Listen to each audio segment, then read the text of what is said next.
അപ്പോൾ ഇന്ത്യൻ റെയിൽവേയുടെ കീഴിലൊക്കെ ജോലി ആഗ്രഹിക്കുന്ന ഉദ്യോഗാർത്ഥികൾക്ക് പുതിയൊരു റിക്രൂട്ട്മെന്റ് കൂടി ഇപ്പോൾ ഓൺലൈനായിട്ട് ക്ഷണിച്ചിട്ടുണ്ട്. ഇതിന് പരീക്ഷയോ ഫിസിക്കലോ ഇന്റർവ്യൂയോ ഒന്നും തന്നെ വരുന്നില്ല. 10ാം ക്ലാസ്സിന്റെ അടിസ്ഥാനത്തിലാണ് അപ്രന്റീസ്ഷിപ്പിലേക്ക് പുതിയൊരു റിക്രൂട്ട്മെന്റ് ഇപ്പോൾ ക്ഷണിച്ചിട്ടുള്ളത്.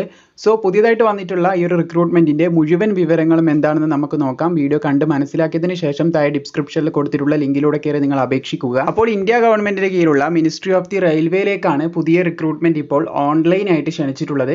അപ്പോൾ ഇത് താൽക്കാലിക നിയമനമാണ്. അപ്രന്റീസ്ഷിപ്പിലേക്കാണ് റിക്രൂട്ട്മെന്റ് ക്ഷണിച്ചിട്ടുള്ളതെന്ന് ശ്രദ്ധിച്ചിരിക്കുക. 27/6/2023 മുതലാണ് ഇതിന്റെ അപേക്ഷകൾ തുടങ്ങിയിട്ടുള്ളത്. ഏകദേശം 26/7/2023 വരെ, അതായത് ജൂലൈ മാസം ഏകദേശം 26 വരെ നിങ്ങൾക്ക് ഓൺലൈൻ അപേക്ഷ സമർപ്പിക്കാൻ സാധിക്കുന്നതായിരിക്കും. പിന്നെ ഇതിനെപ്പറ്റി കൂടുതൽ വിവരങ്ങൾ നോക്കുകയാണെങ്കിൽ ഇതിന്റെ ഏജ് ലിമിറ്റ് എന്ന് പറയുന്നത് ഉദ്യോഗാർത്ഥികൾക്ക് 15 വയസ്സ് മിനിമം ആയിരിക്കണം. 24 വയസ്സ് വരെയുള്ളവർക്ക് അപേക്ഷിക്കാൻ സാധിക്കുന്നതായിരിക്കും. കൃത്യമായി പറയുകയാണെങ്കിൽ 26/7/2023 എന്ന തീയതി അടിസ്ഥാനപ്പെടുത്തിയാണ് പ്രായം കണക്കാക്കുന്നത്. OBCക്ക് 5 വർഷത്തെയും SC/ST വിഭാഗത്തിന് 3 വർഷത്തെയും പ്രായത്തിലിളവ് ലഭിക്കുന്നതാണ്. വ്യക്തമായിട്ട് നിങ്ങൾക്ക് ഇതിലൂടെ മനസ്സിലാക്കാം. നിങ്ങളുടെ കാറ്റഗറി ജനറൽ ആണെങ്കിൽ 26/7/1999 അതുപോലെ തന്നെ 26/7/2008 ഈ ഒരു ഡേറ്റിലും ഇതിന്റെ ഇടയിലും ജനിച്ചവർക്ക് അപേക്ഷ സമർപ്പിക്കാൻ സാധിക്കുന്നതായിരിക്കും. അതുപോലെ തന്നെ SC ആകുമ്പോൾ, ST ആകുമ്പോൾ, OBC ആകുമ്പോൾ ഓരോ ഏജ് ഇവിടെ മെൻഷൻ ചെയ്ത് കാണാൻ സാധിക്കും. അവർക്ക് അതേതായിട്ടുള്ള, അതായത് ഇതിൽ പറഞ്ഞിട്ടുള്ള ഏജിന്റെ ഇടയിലാണ് നിങ്ങൾ ജനിച്ചതെങ്കിൽ അപേക്ഷ സമർപ്പിക്കാൻ സാധിക്കുന്നതായിരിക്കും. അപേക്ഷിക്കാനുള്ള വിദ്യാഭ്യാസ യോഗ്യത എന്ന് പറയുന്നത് 10ാം ക്ലാസ് ആണ്. ഇവിടെ 10+2 സിസ്റ്റം, എക്സാമിനേഷൻ സിസ്റ്റത്തിന്റെ അണ്ടറിലാണ് പറഞ്ഞിട്ടുള്ളത്. അതായത് നിങ്ങൾ 1 മുതൽ +2 വരെ പഠിക്കുന്ന രീതിയിൽ 10ാം ക്ലാസ് പഠിക്കണം എന്നാണ് പറഞ്ഞിട്ടുള്ളത്. തുല്യതയൊന്നും എഴുതി പഠിച്ച് പാസ്സായാൽ പറ്റത്തില്ല. നിങ്ങൾ 10ാം ക്ലാസ് മെട്രിക്കുലേഷൻ ഒരു 10th ക്ലാസ് ആണ് പറഞ്ഞിട്ടുള്ളത്. 10+2 സിസ്റ്റത്തിന്റെ കീഴിൽ 10ാം ക്ലാസ് വേണം. നോർമലി 1 മുതൽ 10 വരെ പഠിക്കുന്ന രീതിയിൽ 10ാം ക്ലാസ് വേണം. അതും 50% മാർക്കെങ്കിലും മിനിമം നിങ്ങൾ സ്കോർ ചെയ്തിട്ടുണ്ടാവണം. പിന്നെ ടെക്നിക്കൽ ക്വാളിഫിക്കേഷനായിട്ട് ITI സർട്ടിഫിക്കറ്റ് വേണമെന്ന് പറഞ്ഞിട്ടുണ്ട്. അത് ഏതൊക്കെ ട്രേഡിലാണെന്ന് ഇവിടെ പറയുന്നുണ്ട്.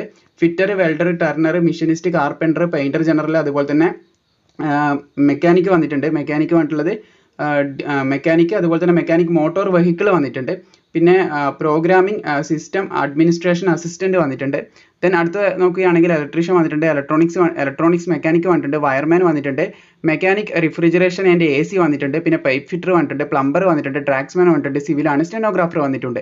അപ്പോൾ ഏകദേശം 17ഓളം ഇതിലേക്കാണ് വന്നിട്ടുള്ളത്. നിങ്ങൾക്ക് കാണാൻ സാധിക്കും, ട്രേഡുകൾ കാണാൻ സാധിക്കും. അപ്പോൾ ഇത്രയധികം ട്രേഡുകളിൽ സർട്ടിഫിക്കറ്റ്, ITI സർട്ടിഫിക്കറ്റ് ഉള്ളവർക്കാണ് ഇതിലേക്ക് ഇപ്പോൾ അപേക്ഷ സമർപ്പിക്കാൻ സാധിക്കുന്നത് എന്ന് ശ്രദ്ധിച്ചിരിക്കുക. പിന്നെ പ്രത്യേകം ശ്രദ്ധിച്ചിരിക്കേണ്ട കാര്യം, ഇതിന് അപേക്ഷാ ഫീസ് വരുന്നുണ്ട്. ഒരു 100 രൂപ അപേക്ഷാ ഫീസ് ജനറൽ OBC വിഭാഗത്തിൽപ്പെടുന്ന ഉദ്യോഗാർത്ഥികളൊക്കെ അടക്കേണ്ടി വരും. SC/ST വുമൺ കാൻഡിഡേറ്റ്സ് ഒന്നും ഫീസ് അടക്കേണ്ട ആവശ്യമില്ല എന്ന് ശ്രദ്ധിച്ചിരിക്കുക. അവർക്ക് സൗജന്യമായിട്ട് തന്നെ അപേക്ഷാ ഫീസ് ഇല്ലാതെ തന്നെ അപേക്ഷ സമർപ്പിക്കാൻ സാധിക്കുന്നതായിരിക്കും. പിന്നെ ഇതിന്റെ സെലക്ഷൻ എന്ന് പറയുന്നത് നമ്മൾ പറഞ്ഞു, ഇതിന് പിന്നെ നിങ്ങളുടെ മാർക്ക് അടിസ്ഥാനത്തിലാണ്, മെറിറ്റിന്റെ അടിസ്ഥാനത്തിലാണ് സെലക്ഷൻ നൽകുന്നത് എന്ന് ശ്രദ്ധിച്ചിരിക്കുക.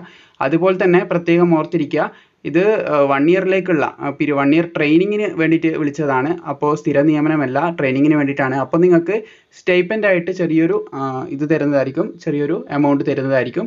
അപ്പോൾ അതാണ് ഉണ്ടാകുക. പിന്നെ നിങ്ങൾക്ക് ഈ ഒരു 1 ഇയർ കഴിഞ്ഞാൽ സർട്ടിഫിക്കറ്റും കാര്യങ്ങളൊക്കെ ലഭിക്കും. അത് വെച്ച് മറ്റൊരു ഇതിലേക്ക് അപ്ലൈ ചെയ്യാം. അങ്ങനെയൊക്കെ ശ്രമിക്കാവുന്നതാണ്.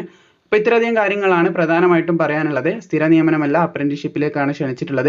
താല്പര്യമുള്ളവരുണ്ടെങ്കിൽ തീർച്ചയായിട്ടും താഴെ ഡിസ്ക്രിപ്ഷനിൽ കൊടുത്തിട്ടുള്ള ലിങ്കിലൂടെ കയറി അപേക്ഷിക്കാം.